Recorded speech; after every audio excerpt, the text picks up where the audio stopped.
সবগুলো ইতিহাস কখনোই শেষ সবগুলো হবে আস্তে আস্তে শেষ করবো, আগে দ্বিতীয় সাবজেক্ট শেষ হোক, তারপর Bangladesh affairs, math, mental ability সবই আস্তে আস্তে শেষ করবো। আছে সমস্যা নেই। বাংলা আচ্ছা রেকর্ডিং শুরু এই করলাম। দুটোই শেষ করি। তাহলে এটার জন্য ওয়েট ওয়েট এই করা স্টার্ট করছিস কেন? করিস না, শোন আমি একটু বলে নে। হ্যাঁ, বল।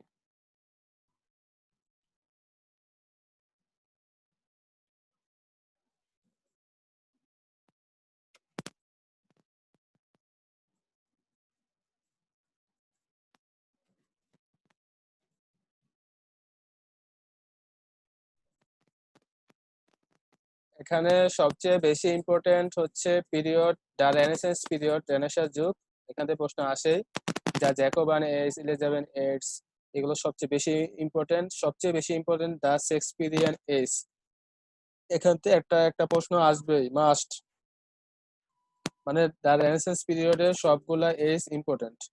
তারপর হচ্ছে হলো দা রোমান্টিক পিরিয়ড, রোমান্টিক যুগটা সবচেয়ে বেশি ইম্পর্টেন্ট। সবই পড়া লাগবে, কিন্তু এই দুইটা মাস্ট, ভালো করে সবকিছু পড়া লাগবে।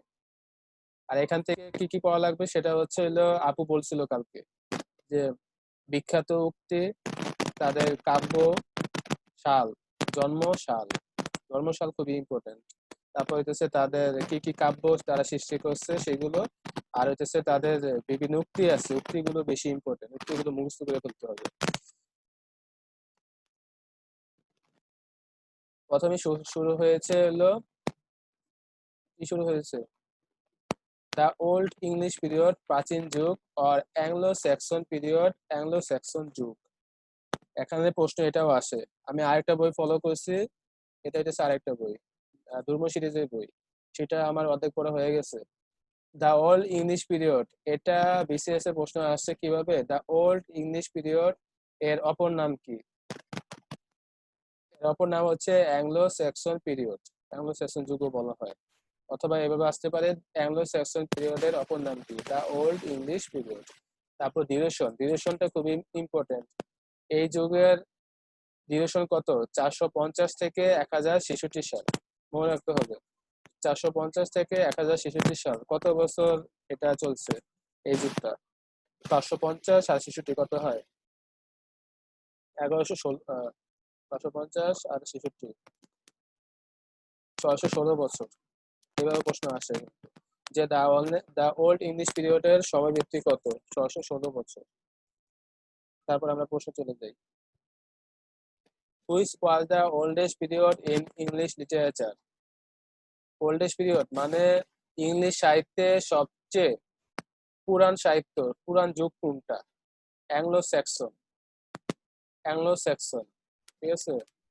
তারপর হচ্ছে দ্য পিরিয়ড ফ্রম, এই যে আমি বলছিলাম, the period from AD 1066 to 1066 সাল থেকে 1500 is known as the medieval English period. তার মানে এখান থেকে পড়তে হবে হইতেছে যে, এটা দেওয়ার অর্থ হইতেছে, ইন্ডেক্সটা দেওয়ার অর্থ হইতেছে আমাদের সালগুলো আগে মুখস্থ করতে হবে। ইংলিশটা অনেক টাফ মনে রাখার জন্য, যে আগে তোমাদের সাল চলে এই আসছে। পেজে সবগুলা সাল পড়তে হবে? হ্যাঁ, সাল পড়তে হবে, কোনটা কোন সালে হয়েছে সব পড়তে হবে। আমি একবার বলে যাই, দা ওল্ড ইংলিশ পিরিয়ড হচ্ছে 450 থেকে 1066। তারপর হচ্ছে হলো দা মিডল ইংলিশ পিরিয়ড, যেটা হচ্ছে 1066 থেকে 1500। মাঝখানে এই আমার কথা সাল, শোন, মাঝখানে এই সালগুলো মানে আপাতত দরকার নাই। ও হ্যাঁ বল। আচ্ছা আচ্ছা ঠিক আছে। মাঝখানে হ্যাঁ সাল হ্যাঁ তো বুঝছি। দরকার নাই, আপাতত এখন সাল আচ্ছা দরকার নাই। যখন আমি চাপটার ভিত্তিক যাবো তখন এমনি মনে থাকবো। এখন শুধু এই যে দাগ দেওয়া আছে না বড় করে কালো, এই হ্যাঁ তিনটা হ্যাঁ মনে হ্যাঁ রাখতে হবে। চারটা, চারটা আছে, চারটা মনে রাখতে হবে। চারটা না, পাঁচটা, হুম, ছয়টা, ঠিক সাতটা মনে আছে। রাখতে হবে। তার মানে হচ্ছে দা ওল্ড ইংলিশ পিরিয়ড হচ্ছে 450 থেকে 1066।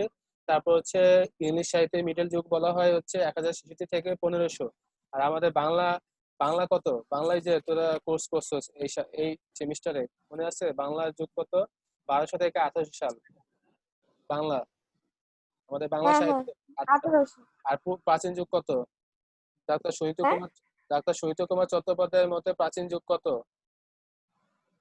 কার কত? কার? ডক্টর সুনীতি? হ্যাঁ, একটা আছে শহীদুল্লাহ। 950 থেকে। হ্যাঁ, 1350 থেকে 1800, সেটা হচ্ছে মিডল মানে মধ্যযুগ বলা হয়। মধ্যযুগের কিছু কাব্যের নাম বলতো, শ্রীকৃষ্ণ কীর্তন, তারপর হচ্ছে মঙ্গল কাব্য, ব্রজবলি, এগুলো প্রশস্ত। তারপর হচ্ছে আধুনিক যুগ হ্যাঁ হচ্ছে 1800 থেকে যে বর্তমান সময় যা চলতেছে। বর্তমান 1801 থেকে বর্তমান।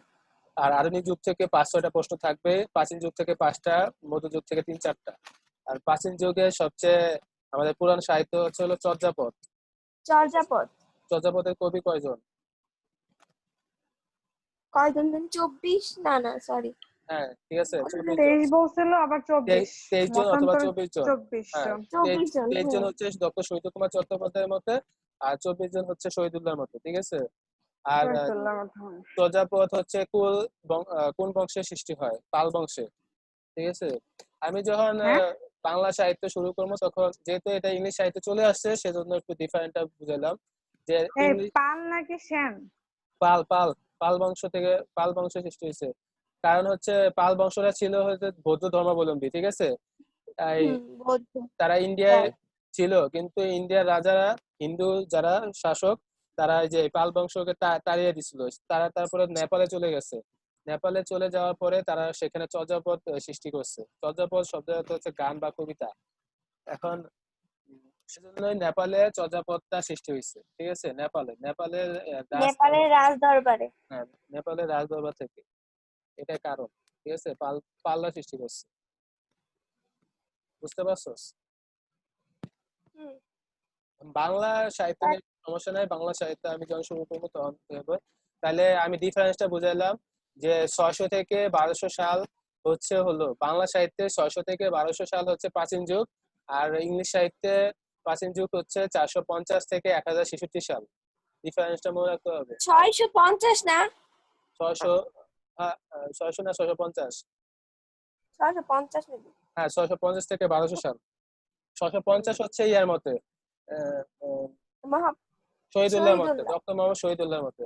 আর আর 950 যেটা আর 950 থেকে হচ্ছে 1200 সাল হচ্ছে সুনীতি। হলো শহীদ কুমার চট্টোপাধ্যায়ের মতে আর অধিকাংশের মতে। ঠিক আছে। তাইলে হুম একটা প্রশ্ন আসে কিন্তু যে ইংলিশ হুম। সাহিত্য আর বাংলা সাহিত্য কোনটা সবচেয়ে পুরানো? ইংলিশ সাহিত্য, কারণ ইংলিশ সাহিত্য 450 থেকে, ইংলিশ। ডক্টর মোহাম্মদ শহীদুল্লাহর মতে 650, তাও 200 বছর ডিফারেন্ট। ঠিক আছে। হুম। তাইলে এখানে হচ্ছে 450 থেকে 1066, আর বাংলা সাহিত্য হচ্ছে 650 থেকে 1200। ঠিক আছে। তারপর হচ্ছে দা মিডিয়াম ইংলিশ পিরিয়ড, যেটা মধ্যযুগ বলা হয়, সেটা হচ্ছে 1066 থেকে 1500। আর আমাদের বাংলা সাহিত্য হচ্ছে 1200 থেকে 1800 সাল। ঠিক আছে। তারপর হচ্ছে রেনেসাঁ যুগ, কিন্তু আমাদের এত যুগ নেই, আমাদের সরাসরি চলে গেছিল আধুনিক যুগে, 1800 থেকে বর্তমান যুগ। রেনেসাঁ যুগ হচ্ছে 1500 থেকে 1660। তারপর হচ্ছে দা নিউ ক্লাসিক্যাল পিরিয়ড, সেটা হচ্ছে 1660 থেকে 1798। তারপর হচ্ছে দা রোমান্টিক পিরিয়ড, 1798 থেকে 1832। তার মানে এটা কয় বছর? 34 বছর, সবচেয়ে কম সময়। রোমান্টিক যুগটা ইম্পর্টেন্ট। দা ভিক্টোরিয়ান পিরিয়ড, 1832 থেকে 1901। দা মডার্ন পিরিয়ড, আধুনিক যুগ। আধুনিক যুগ শুরু হয়েছে 1901 থেকে 1901 থেকে 1936 সাল পর্যন্ত চলছে। তারপর আধুনিক উত্তর যুগ, দা পোস্ট মডার্ন পিরিয়ড, 1939 থেকে। আর আমাদের আধুনিক যুগ শুরু হয়েছে 1801 থেকে। 100 বছর ডিফারেন্স। আমি আবার বলতেছি, পরে আনসার দেওয়া লাগবে। দা ওল্ড ইংলিশ পিরিয়ড বা অ্যাংলো স্যাক্সন যুগ, সেটা হচ্ছে 450 থেকে 1066। তারপর দা মিডিয়াল ইংলিশ পিরিয়ড, মধ্যযুগ হচ্ছে 1066 থেকে 1500। তারপর দা রেনেসাঁ যুগ হচ্ছে 1050 থেকে কত? 1660। না, কি বলতেছি, 1500 থেকে 1660। 1500 থেকে। 1500 থেকে 1660। তারপর হচ্ছে দা নিউ ক্লাসিক্যাল পিরিয়ড, সেটা হচ্ছে 1660 থেকে 1778। তার মানে 118 বছর। তারপর হচ্ছে দা রোমান্টিক পিরিয়ড, 1798 থেকে, না ওটা হচ্ছে 1660 থেকে 1798, 138 বছর।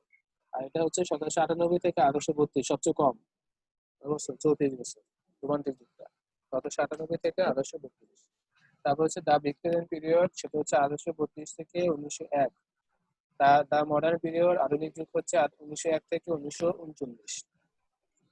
দা মোস্ট মডার্ন পিরিয়ড হচ্ছে 1939 থেকে, এটা বলেছে কিন্তু এটা 1939 হবে। এটা ওই যে 1910 থেকে 1936, সেটা 1939 হবে। তারপর আধুনিক উত্তর যুগ 1939 থেকে বর্তমান সময় পর্যন্ত চলতেছে। কে একবার বলতে পারবে না দেখা? এখনই বলা লাগবে এমন কোনো কথা নাই, কারণ ইংলিশ তো মনে রাখা টাফ। এখন দা ওল্ড ইংলিশ পিরিয়ড আমার হচ্ছে একটু 450 থেকে 1066। দ্য মিডল ইংলিশ পিরিয়ড 1066 আচ্ছা একটু বললে হবে? হ্যাঁ বল, যৌতুক পারস। আচ্ছা স্ক্রিন অফ কর, তাহলে তো সব দেখে দেখে বলে দেবো। চোখ বন্ধ করে কর, ওকে, স্ক্রিন অফ। ফার্স্টে হচ্ছে দ্য ওল্ড ইংলিশ পিরিয়ড, সেটা হচ্ছে তার 450 থেকে 1066। নেক্সট হচ্ছে তোর মিডল ইংলিশ পিরিয়ড, সেটা হচ্ছে তোর 1066 থেকে 1500। তারপরে হচ্ছে যাব হচ্ছে রেনেসা, রেনেসা হচ্ছে 1500 থেকে 1660।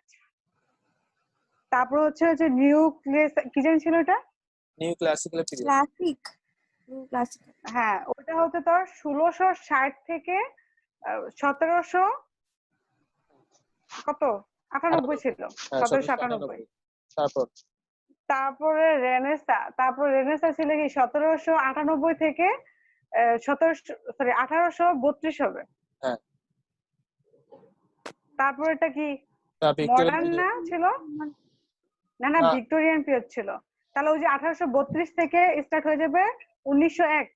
হ্যাঁ তারপর হচ্ছে তারপরে হচ্ছে মডার্ন তোর পিরিয়ড। মডার্ন, যেটা মডার্ন পিরিয়ড সেটা হচ্ছে 1901 থেকে 1939। আর যেটা তার পোস্ট মডার্ন যেটা সেটা হচ্ছে তোর 1901 থেকে রানিং চলতেছে। না 1939 থেকে। 1939 থেকে বর্তমান। হ্যাঁ ঠিক আছে, হয়ে গেছে প্রায়। সরি 39 থেকে বর্তমান। হ্যাঁ ঠিক আছে, এখন আমি প্রশ্ন পর্বে যাই। এখন সোজা হবে, which was the oldest period in English literature? Anglo Norman, Anglo Saxon? Anglo Saxon. হ্যাঁ অ্যাংলো স্যাক্সন। সেকশন, হ্যাঁ। The period from AD 1066 to 1500 সাল। ওই যে মিডল মিডল এটা তো ইংলিশ পিরিয়ড। মিডলটা। হ্যাঁ দ্য মিডল ইংলিশ পিরিয়ড। এখন আমরা শুরু করব অধ্যায় ভিত্তিক পড়া। দ্য ওল্ড ইংলিশ পিরিয়ড শুরু। এই যুগটি ইংরেজি সাহিত্যের উষাকাল বলা হয়। The dawn of English literature, প্রশ্নটা আসতে পারে যে কোন যুগকে, কোন সাহিত্যের যুগকে ইংলিশ সাহিত্যের the dawn of English literature মানে উষাকাল বলা হয়, সাহিত্যের উষাকাল, দ্য ওল্ড ইংলিশ পিরিয়ড। তারপর হচ্ছে মেইন ফিচার্স, প্রধান বৈশিষ্ট্য। দ্য ওল্ড ইংলিশ পিরিয়ডের প্রধান বৈশিষ্ট্যগুলো হচ্ছে এগুলো: হিরোইক ডিডস, বীরত্ব গাথা। কোন স্টোরিটা? তারপর হচ্ছে লাভ অফ সি অ্যাডভেঞ্চার, সমুদ্র অভিযানের প্রতি ভালোবাসা। মানে এই কাব্যগুলো এগুলোর বৈশিষ্ট্যের উপরে তৈরি হয়েছে, ঠিক আছে। হিরোইক ডিডস, বীরত্ব গাথা, বীরত্ব থেকে কাব্য সৃষ্টি হয়েছে। তারপর হচ্ছে লাভ অফ সি অ্যাডভেঞ্চার, সেই যুগতে অ্যাডভেঞ্চার বেশি ছিল আধুনিক প্রাচীন যুগে। সমুদ্র অভিযানের প্রতি ভালোবাসা। তারপর হচ্ছে স্যাভেজারি, বর্বরতা। তারপর হচ্ছে ইন্টেন্স লাভ অফ গ্লোরি, গৌরবের প্রতি প্রচন্ড ভালোবাসা। তাহলে চারটা বৈশিষ্ট্য মনে রাখতে হবে: heroic deeds, love of sea adventure, savagery, তারপর হচ্ছে ইন্টেন্স লাভ অফ গ্লোরি। ঠিক আছে, heroic deeds, love of sea adventure, savagery, intense love of glory.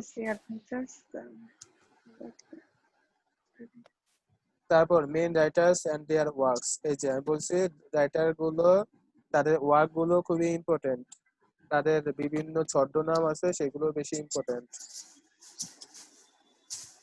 প্রথমে আসছিল কিডমন।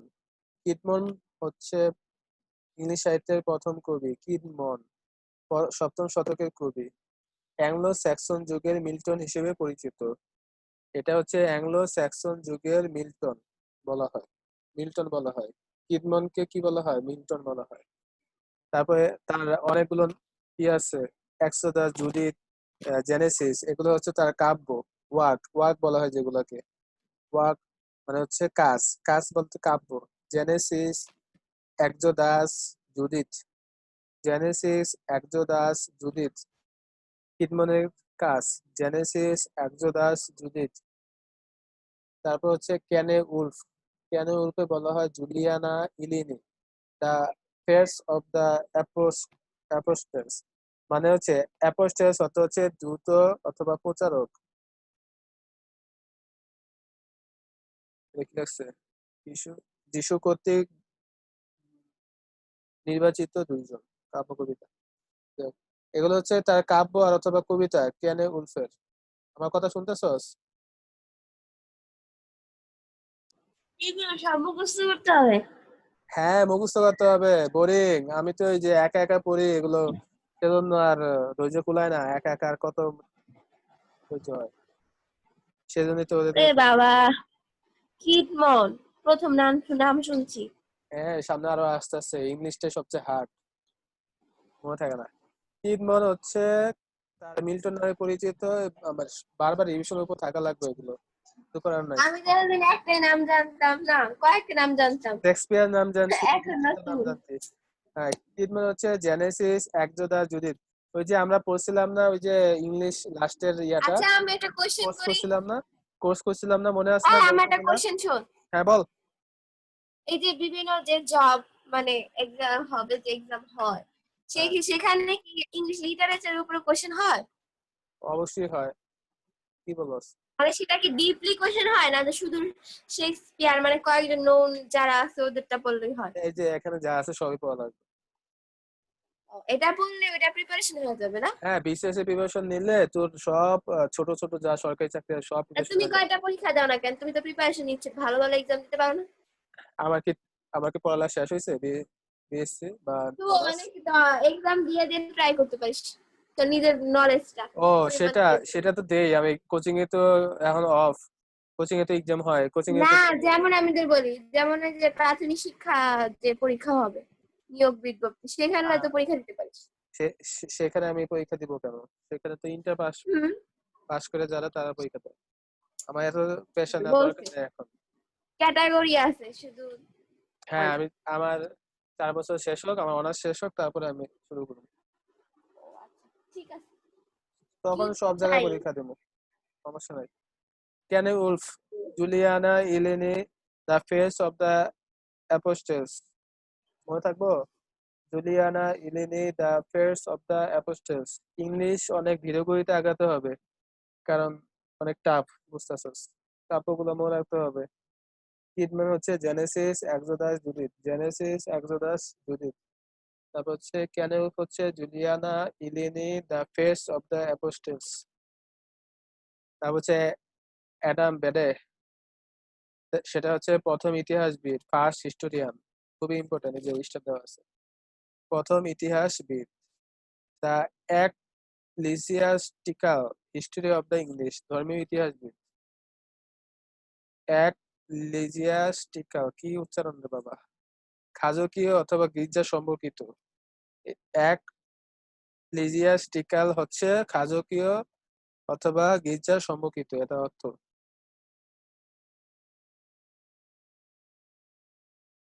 তারপর হচ্ছে বি উলফ, একটি ইপিক অর হিরোইক পোয়েম।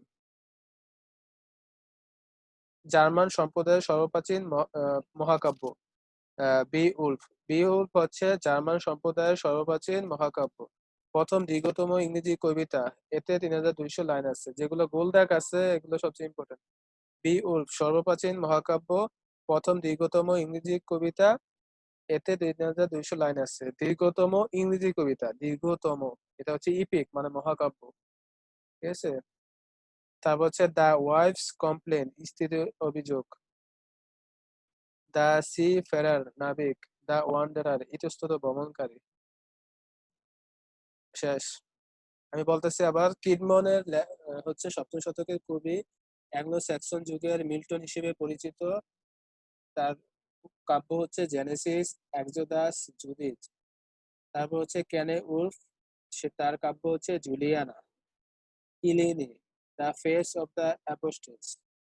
3টা কাব্য, Juliana Elene, the fates of the apostles. তারপর হচ্ছে অ্যাডাম বেদে, প্রথম ইতিহাসবিদ বলা হয় তাকে। The ecclesiastical history of the English, ধর্মীয় ইতিহাস। তারপর হচ্ছে বি উলফ, একটি epic or heroic poem. German সম্প্রদায়ের সর্বপ্রাচীন মহাকাব্য, প্রথম দীর্ঘতম ইংরেজি কবিতা। এতে 3200 লাইন আছে। দ্য ওয়াইফস কমপ্লেন, স্ত্রীর অভিযোগ। দ্য সি ফেরার, নাবিক। দ্য ওয়ান্ডারার, ইতস্তত ভ্রমণকারী। আচ্ছা, রে বাসা পড়া লাগবে, ঠিক আছে। এখান থেকে একটা প্রশ্ন আছে, মাধ্যমিক বিদ্যালয় সহকারী শিক্ষক। Which one of the following is the first long poem in English? কথা কি শুনতেছস? Which one of the following হ্যাঁ, is the first long poem, যে বলছিলাম বারবার। দীর্ঘতম কাব্যর নাম কি ইংলিশ সাহিত্যে? দীর্ঘতম বি। B Wolf. বিয়ল্ফ। এটা খুবই ইম্পর্টেন্ট, বি উলফ। তারপরে আছে the middle English period. Middle English পিরিয়ডের প্রধান বৈশিষ্ট্য হচ্ছে লাভ, প্রেম, রিলিজিয়ন, ধর্ম, স্টিভালরি, বীরত্ব। আর আমরা দ্য ওল্ড ইংলিশ পিরিয়ডের কি বলছিলাম প্রধান বৈশিষ্ট্যগুলো মনে আছে, বলতে পারবি? দুই একটা বলতো দেখি, চারটা আছে। বীরত্ব গাথা ছিল কিন্তু seriously। আর কি ছিল? ওই যে সমুদ্রের প্রতি ভালোবাসা ছিল, হ্যাঁ, সমুদ্রের প্রতি ভালোবাসা ছিল। আর দুইটা দ্য কি? Adventure of love. বীরত্ব গাথা ছিল, আর কি সমুদ্রের জানি প্রতি ছিল ভালোবাসা ভুলে ছিল। গেছি। তারপর হচ্ছে বর্বরতা, সেভেজেরি। আর এটা হচ্ছে গৌরবের প্রতি প্রচন্ড হুম হুম। ভালোবাসা, ইন্টেন্স লাভ অফ গ্লোরি। আর এখানে মিডলে হচ্ছে কি লাভ, তারপরে হচ্ছে কি ধর্ম, তারপর হচ্ছে বীরত্ব। লাভ, রিলিজিয়ন, স্টিভালরি, মনে রাখতে হবে। এটা তো ইজি আছে। হ্যাঁ, প্রেম, ধর্ম, বীরত্ব। খুবই ইম্পর্টেন্ট এই লেখক জিফ্রে শসার। জিফ্রে শসার বলা হয় বাংলা উচ্চারণ চসার। জিফ্রে চসার খুবই ইম্পর্টেন্ট লেখক, ভেরি ভেরি ইম্পর্টেন্ট। এখানে প্রশ্ন আসে কিন্তু সবসময়। Giuffre Chaucer. তার জন্মসাল, মৃত্যু মনে রাখতেই হবে মাস্ট। 1343 সালে জন্ম, মৃত্যু হচ্ছে 25 অক্টোবর 1400 খ্রিস্টাব্দ। কত 57 বছর সে বেঁচে ছিল। খুবই ইম্পর্টেন্ট আমি বলতেছি জিফে শসার। তার কাব্যগুলো, তার উক্তিগুলো খুবই ইম্পর্টেন্ট। আচ্ছা, এই বইয়ে সুন্দরভাবে সাজিয়ে দেওয়া হয়েছে। মধ্যযুগের সর্বশ্রেষ্ঠ কবি জিউফেস চসার লন্ডনে জন্মগ্রহণ করেন। মধ্যযুগের সর্বশ্রেষ্ঠ কবির নাম কি? ইংলিশ সাহিত্যের মধ্যযুগের সর্বশ্রেষ্ঠ কবির নাম হচ্ছে জিউফেস চসার, কিন্তু অনেকে তো দিয়ে দিবে হচ্ছে শেক্সপিয়ার। শেক্সপিয়ার কোন যুগের কবি বলতো? শেক্সপিয়ার হচ্ছে দ্য রেনেসাঁস যুগের কবি, রেনেসাঁস এজ। খুবই ইম্পর্টেন্ট, রেনেসাঁস এজ। শেক্সপিয়ার হচ্ছে রেনেসাঁস এজ এর কবি। আর জিউফেস চসার হচ্ছে মধ্যযুগের কবি। মধ্যযুগের কবি হচ্ছে জিউফেস চসার। মধ্যযুগের সর্বশ্রেষ্ঠ কবির নাম কি? জিউফেস চসার, লন্ডনে জন্মগ্রহণ করেন। এগুলো কিন্তু মনে রাখতে হবে যত কষ্ট হোক। তাকে ইংরেজি সাহিত্য এবং আধুনিক ইংরেজি কবিতার জনক বলা হয়, ফাদার অফ ইংলিশ লিটারেচার। খুবই ইম্পর্টেন্ট, বহুবার বিসিএস এ আসছে। ফাদার অফ ইংলিশ লিটারেচার কাকে বলা হয়? অনেকে শেক্সপিয়ার আগে আসে, শেক্সপিয়ার নাম জানে, শেক্সপিয়ারের নাম শুনছে সেজন্য, কিন্তু জিফে চসারের নাম তো শোনা যায় না তেমন। জিফে চসার হচ্ছে father of English literature. English সাহিত্যের জনক কাকে বলা হয়? ইংরেজি কবিতা জনক, ফাদার অফ ইংলিশ লিটারেচার জিফে চসারকে বলা হয়। এটা ভুল করা যাবে না। অ্যান্ড মডার্ন ইংলিশ পোয়েট্রি, এবং হচ্ছে আধুনিক ইংরেজি কবিতার জনক। আধুনিক ইংরেজি কবিতার জনক, মনে থাকবে? কথা বোঝা যায়? হ্যাঁ। আচ্ছা, মধ্যযুগের সর্বশ্রেষ্ঠ কবির নাম হচ্ছে জিফ্রে চসার, লন্ডনে জন্মগ্রহণ করেন। অনেকগুলো প্রশ্ন আসতে পারে এই দুই লাইনের মধ্যে। মধ্যযুগের সর্বশ্রেষ্ঠ কবির নাম কি? Giuffre Chaucer. তার জন্মসাল কত? 1343। তার মৃত্যুসাল কত? 1400, 25 অক্টোবর 1400। এগুলো সবই ইম্পর্টেন্ট। এটা আমাদের আমাদের বিসিএস এ ক্লাস নিয়েছিল ঢাকা ইউনিভার্সিটির যে মাস্টার্স করতেছে ইংলিশে, সে খুবই ভালো পড়ায়। মধ্যযুগের সর্বশ্রেষ্ঠ কবি জিফে চসার লন্ডনে জন্মগ্রহণ করেন। তাকে ইংরেজি সাহিত্য এবং আধুনিক ইংরেজি কবিতার জনক বলা হয়, father of English literature and modern English poetry. এটা যতবার প্রশ্ন কাটবি ততবার পাওয়া যাবে। ফাদার অফ ইংলিশ লিটারেচার কাকে বলা হয়? জিফে চসারকে। তিনি তৃতীয় এডওয়ার্ডের সেনাবাহিনীতে সৈনিক হিসেবে ফ্রান্সের বিরুদ্ধে যুদ্ধ করেন। এগুলো তেমন ইম্পর্টেন্ট না, তাও খালি মনে রাখার জন্য। ফ্রান্সের বিরুদ্ধে যুদ্ধ করেন। চসার প্রথমে ফরাসি রোমান্টিক কাব্যের অনুকরণে কাব্য রচনা করেন। এখানে প্রশ্ন আসতে পারে, চসার প্রথমে কোন দেশি কাব্যের অনুকরণে কাব্য রচনা করেন? ফরাসি রোমান্টিক কাব্যের অনুকরণে কাব্য রচনা করেন। ইংল্যান্ডের ওয়েস্ট মিনিস্টার অ্যাবেতে তার সমাধি অবস্থিত। তাহলে কি কি আসতে পারে এখান থেকে? আবার বলতেছি, তিনি জন্মগ্রহণ করেন, তিনি হচ্ছে সর্বশ্রেষ্ঠ কবি লন্ডনে জন্মগ্রহণ করে, মৃত্যুবরণ করে কোথায়? ইংল্যান্ডের ওয়েস্টমিনিস্টার অ্যাবেতে। আর father of English literature and modern English poetry, ঠিক আছে। আর ফরাসি রোমান্টিক কাব্যের অনুকরণে কাব্য রচনা করেন। তার পোয়েট্রি গুলো সবগুলাই মুখস্থ করতে হবে। সেন্টারবারি টেলস, আমরা এটা পড়ছিলাম, মনে আছে সাদিয়া? হ্যাঁ, হ্যাঁ, এখন মনে আসছে, আমরা এটা কাহিনী পড়ছিলাম, সেন্টারবারি টেলস। আরেকটা কি পড়ছিলাম? আরেকটা দুইটা পড়ছিলাম। পড়ছিলাম তো, ভুলে গেছি। এই গল্পটা মনে আছে তো, সেন্টারবারি টেলস? এই গল্পগুলাও কিন্তু আমাদের পড়া লাগবে, ওই গল্প যে থেকে। 5 থেকে 6টা গল্প ছিল ওটা না? হ্যাঁ হ্যাঁ হ্যাঁ, সে তারপরে আমরা না এর প্রেজেন্টেশন দিলাম। হ্যাঁ, এটার উপরে তো প্রেজেন্টেশন দিলাম আমরা। হ্যাঁ, ওই যে এখান একজন নিয়ে এখান নিলাম থেকে কিভাবে কে টপিক গুলা। কোন ডায়লগ বলছে এগুলো কিন্তু প্রশ্ন আসে। এই বইগুলা সবগুলোই পড়া লাগবে, বুঝছো? হুম, প্রত্যেকটা এই বই বই পড়তে হবে। প্রত্যেকটা বই ধইরা ধইরা পড়া লাগবে, গল্প পড়া লাগবে, কে কোন ডায়লগ বলছে ও, সবগুলাই পড়া লাগবে। ইংলিশ খুবই টাফ, বুঝছো? এই জন্য ইংলিশ লিটারেচার যারা আচ্ছা। পড়তেছে, অনার্স করতেছে, তাদের জন্য বিসিএস অনেক সোজা হয়ে যায়, বুঝছো? কারণ তারা তো এই যে এগুলোই পড়ে সাহিত্য, আমাদের হুম পড়া হুম, ঠিক। পড়া না। দ্য সেন্টারবারি টেলস, এটা গল্পটা মনে আছে? মনে থাকলে বলতো একটু মনে করে। আরে কবে পড়ছি, বুড়া হয়ে গেছে না এখন, বয়স হয়ে গেছে, মনে থাকেনি। বাবা বুড়া হয়ে গেছে, তিন সেমিস্টার 5টা গল্প না 6টা গল্প বললাম, এক একটা গল্প। হ্যাঁ, তুই তো আমাদের শুনেছিলি, পরে আমরা প্রেজেন্টেশন দিলাম 5-6 জন। হ্যাঁ, আমি তো শুনাইছিলাম, এখন আমি ভুলে গেছি। আমিও একটু ভুলে দেখলে গেছি, মনে পড়তো। আমিও ভুলে গেছি। আচ্ছা, এগুলা সব কি করে আমি বলি, ইউটিউবে সার্চ দিবি দ্য সেন্টারবারি টেলস বাংলা গল্প, 18-20 মিনিটের গল্প আছে, আমি এগুলো অনেকগুলো দেখছি। শেক্সপিয়ারের হুম অনেকগুলো হুম গল্প হুম। দেখছিলাম, হ্যামিল্টন, অনেক করোনা, আমি ইয়াও দেখছি, মুভিও দেখছি 2 ঘন্টা 2.5 ঘন্টা ধরে। দেখতে মজাও লাগে, শিখাও হয়, কিন্তু এখন অনেকদিন ধরে দেখি না। এখানে আমার একটা গল্প মনে আছে, ওই যে একটা বুড়ারে বিয়ে করে না, বুড়ারে রাইখা আছে আর এক জায়গায় উপরে আপেল গাছ হ্যাঁ হ্যাঁ হ্যাঁ, ওইটা মনে আছে। আচ্ছা ঠিক ওইটা আছে। মনির ভাগে পড়ছিল। হ্যাঁ, দ্য সেন্টারবারি টেলস খুবই ইম্পর্টেন্ট, ঠিক আছে। এটা কে লেখছে? এই যে জিএফএস সরকার লেখছে। আমরা ঠিকই গল্প পড়ে রাখছি, সবই পড়ছি, কিন্তু জিএফএস সরকার যে লেখছে এটা আমরা জানি না। আচ্ছা, তারপর হচ্ছে আচ্ছা the book of the duchess, the house of fame, the legend of good women, the parliament of fowls, Troilus and. আচ্ছা, আমি একটা কথা বলি, হ্যাঁ। হ্যাঁ বল। সেটা হচ্ছে যে এই গল্পের কাহিনী জানবো না, এই গল্পের মধ্যে বিভিন্ন ডায়লগ আছে, সেগুলো আসে পরীক্ষায়। ডায়লগ ও আচ্ছা। মানে গল্পটার কাহিনী, মানে কে প্রধান কাহিনীগুলো জানতে হবে, যে কে কে নায়ক নায়িকা, এগুলো তাদের ডায়লগ গুলো জানতে হবে, বুঝছো? মানে মেন গল্পটা একটু জানতে হবে। যেমন এই যে এখানে মেন গল্পটা কিন্তু একটু দেওয়া আছে, the Canterbury tales.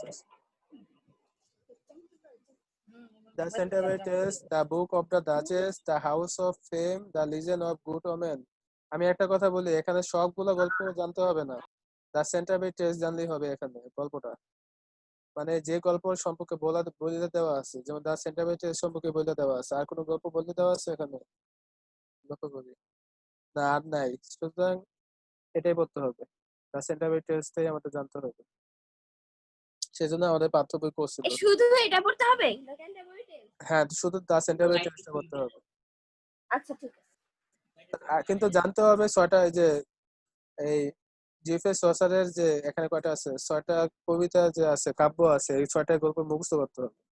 The Canterbury tales, the book of the duchess, the house of fame, the Canterbury tales, the book of the duchess, the house of fame, the legend of good women, the legend of good women, তারপর the parliament of fowls, Troilus and Criseyde. The Canterbury Tales, The Book of the Duchess, The House of Fame, The Legend of Good Omen, The Parliament of Fools, Toilers and Beside. এগুলো সব পরে মুখস্থ করবি, আমি PDF দিয়ে দেবো। The Canterbury tales চসারের সর্বশ্রেষ্ঠ রচনা। এই কাব্যে প্রায় 17,000 লাইন ও মোট 32টি চরিত্র রয়েছে। এই 32টি এই 32 জন তীর্থযাত্রীর পেশা বিভিন্ন ধরনের এবং এরা নানা শ্রেণীর। এই 32 জন চরিত্রের মধ্যে ছিলেন টেবার্ট সরাই খানার, টাবার্ট ইন, মালিক হ্যারি বেইলি। এই যে এইভাবে জানতে হবে, ঠিক আছে, যে তাদের চরিত্র কে কে ছিল। টেবার্ট সরাই খানার, মালিক হ্যারি বেইলি ও কবি স্বয়ং। হ্যারি বেইলি প্রস্তাব করেছিলেন প্রত্যেক তীর্থযাত্রীকে যাওয়ার পথে দুটি ও ফেরার পথে দুটি, মোট 4টি করে গল্প বলতে হবে এবং যার গল্প শ্রোতাদের মুগ্ধ করবে তাকে সকলে মিলে সরাইখানায় একটি বোস দিবে। সকলে এ প্রস্তাবে সম্মত হলো। হ্যারি বেইলি হবেন গল্পের সমালোচক ও বিচারক। তীর্থযাত্রায় গ্রুপটি ছিল 30 জনের। সেই হিসেবে 120টি গল্প বলার কথা, কিন্তু তীর্থযাত্রীরা কেবল 21টি সম্পূর্ণ গল্প বলতে পেরেছিল এবং 3টি ছিল অসম্পূর্ণ। কোনো তীর্থযাত্রী একটির বেশি গল্প বলতে পারেনি। এরকম গল্প নিয়ে ক্যান্টারবারি কাহিনী রচিত। মনে পড়ছে না এখন, সাদিয়া?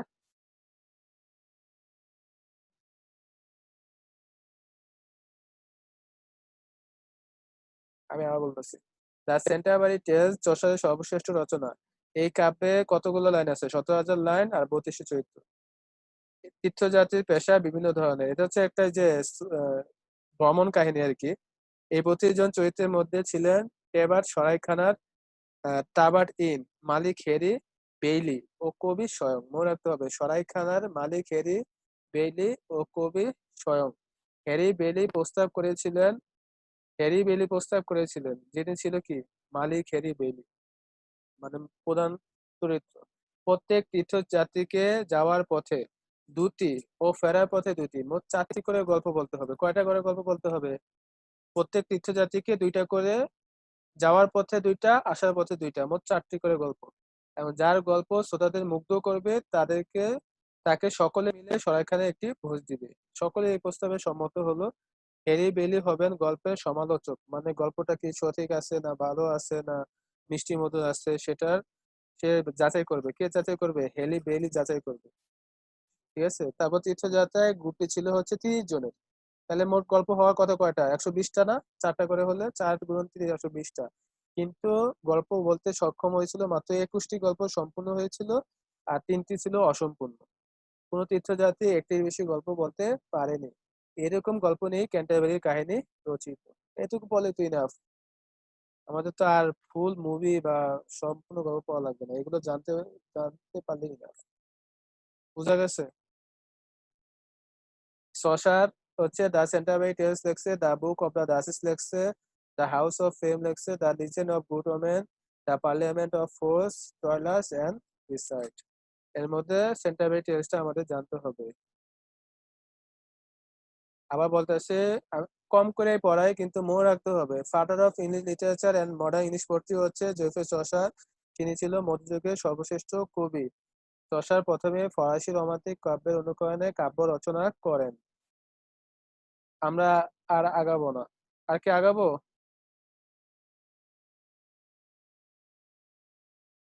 হ্যালো?